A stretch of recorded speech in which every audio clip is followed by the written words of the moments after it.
খাচ্ছিস তুই এখানে? হ্যাঁ, আমি তোমার জন্য চেরি রেখেছি, তো চেরি খাবে না? ঠিক আছে, দাও। এটা কি তারপরে খাবো? ওটা খেয়ে চেরি খেলে মিষ্টি লাগবে। দাও। আগে চেরি তারপরে এটা? ওটা রাতে।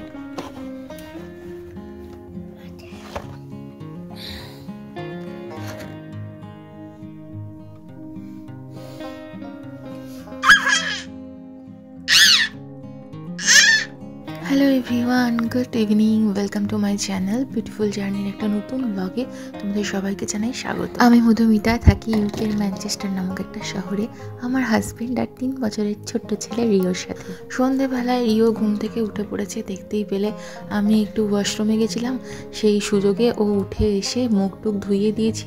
তারপরে প্যাড়ার প্যাকেট নিয়ে টেবিলের তলায় বসে লুকিয়ে লুকিয়ে প্যাড়া খাওয়ার চেষ্টা করছিল।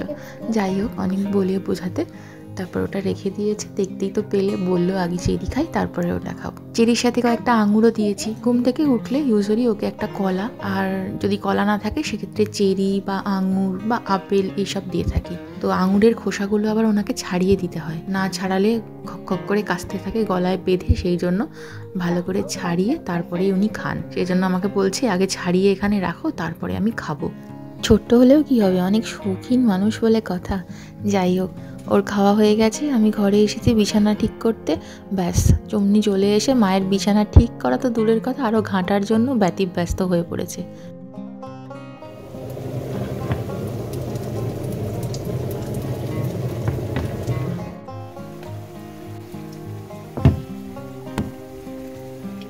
কিছুদিন আগে আমি একটু মাশরুমের পুর বানিয়েছিলাম পরোটার জন্য, সেখান থেকেই অল্প একটু বেঁচেছিল। ভাবলাম আজকে ওটা দিয়ে একটু চপ বানাই। চপের জন্য পুরটা বেশ ভালো লাগছিল, তার সাথে একটু মুড়ি আর লিকার চা, ব্যাস এই ছিল আমার সন্ধ্যের টিফিন। যদিও আজকে মনোজিৎ সাথে নেই, কারণ ওর আছে আজকে অফিস থেকে একটা ডিনার পার্টি। যদিও এখানে সবাই ডিনার মোটামুটি ওই 7টা সাড়ে 7টার মধ্যেই কি ম্যাক্সিমাম 8টার মধ্যেই করে ফেরে বাড়িতে, তো সেই জন্য ও ফিরতে ফিরতে 8টা বাজবে। তাই আমি একটু সন্ধ্যেবেলাতে এখন চপ বানিয়ে মুড়ি খাচ্ছি। যেহেতু ও আজকে বাইরে খাচ্ছে, তাই আমি আর রিও মিলেও রাত্রিবেলায় বাড়িতে নিজেরা ভালো মন্দ একটু রান্না করে খাবো, তাই ভেবেছি।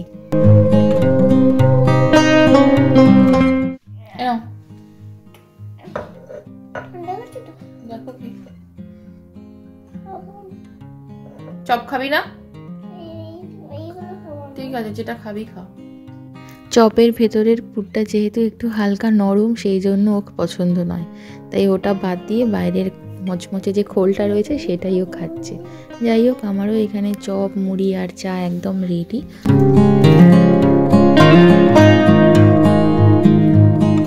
যেহেতু পাপা আজকে বাইরে ডিনার করছে, তাই আমি আর রিও মিলে করব বাড়িতে ভালো মন্দ ডিনার। এখানে একটু চিলি চিকেন বানাচ্ছি, অল্প একটুই চিকেন ছিল বোনলেস, সেটা দিয়ে বানাচ্ছি। চিকেনটাকে ছোট ছোট টুকরো করে নিয়ে ওর মধ্যে আদা রসুন বাটা, তারপর কর্নফ্লাওয়ার, কাশ্মীরি লঙ্কার গুঁড়ো, নুন, সয়া সস, একটু ভিনিগার দিয়ে ভালো করে মাংসর সাথে মাখিয়ে নিয়েছি। এবার তেলের মধ্যে ওগুলোকে একদম মিডিয়াম টু লো আঁচে ভেজে নেব। যেহেতু ছোট ছোট টুকরো, খুব একটা বেশি সময় লাগবে না। আর দেখতেই পাচ্ছ এইটুকুই মাংস রয়েছে। চিলি চিকেনের সাথে সকালের একটু রাইস বেঁচে আছে, মানে ভাত আর কি, সেটা দিয়ে ফ্রায়েড রাইস বানিয়ে নেব। তো চিলি চিকেনটা ভেজে যে বাকি তেলটা ছিল পুরোটাই তুলে নিয়েছি। জাস্ট সামান্য নামমাত্র তেলের মধ্যে পেঁয়াজ, ক্যাপসিকাম সব কিছু বড় বড় করে কেটে দিয়ে একটু নাড়াচাড়া করে ওর মধ্যে আদা রসুনের কিউব 2টো অ্যাড করেছি, আর অ্যাড করেছি টমেটো সস, সয়া সস, একটু ভিনিগার, আর স্বাদ মতো নুন অ্যাড করলাম। জল আগেই অ্যাড করেছি।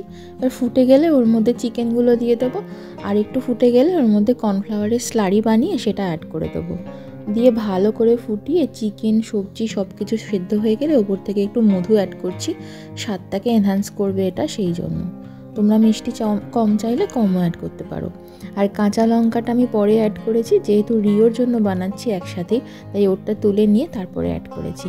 এখন একটু ওপর থেকে স্প্রিং অনিয়ন ছড়িয়ে দেবো, এতে করে দেখতেও বেশ ভালো লাগে আর খেতেও ভালো লাগে, সেই জন্য।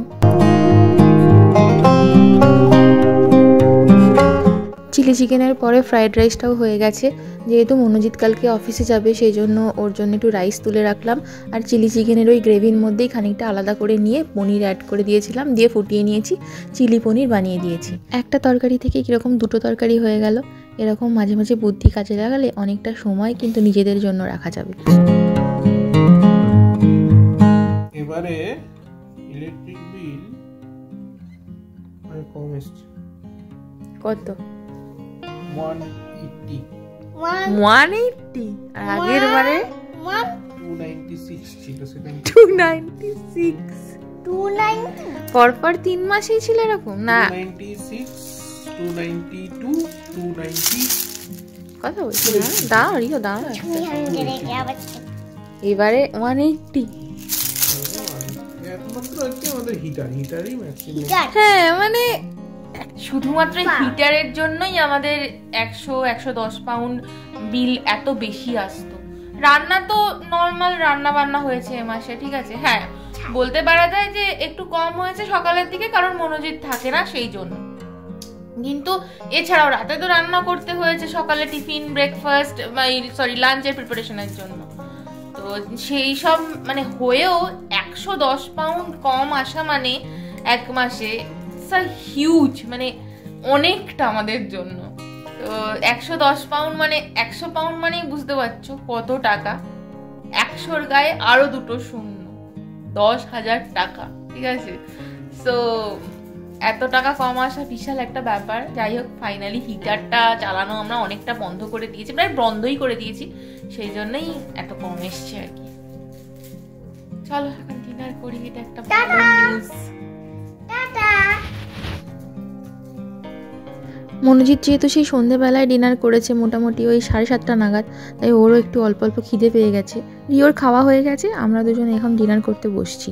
চলো আজকের মতো ব্লগটা এখানেই শেষ করলাম। যারা যারা ব্লগটা দেখছো প্লিজ দেখার পরে অবশ্যই লাইক করতে ভুলো না। সবাই খুব ভালো থেকো, দেখা হবে নেক্সট ব্লগে। Till then take care, bye by.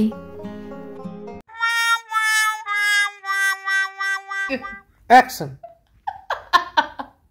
মানে ভিডিও হয় কিরকম ভাবে বুঝতে পারছো? আমাদের বাড়িতে একজন ডাইরেক্টর আছে, সে হচ্ছে ডাইরেকশন দিলে তারপরে আমার ব্লগ শুরু হয়।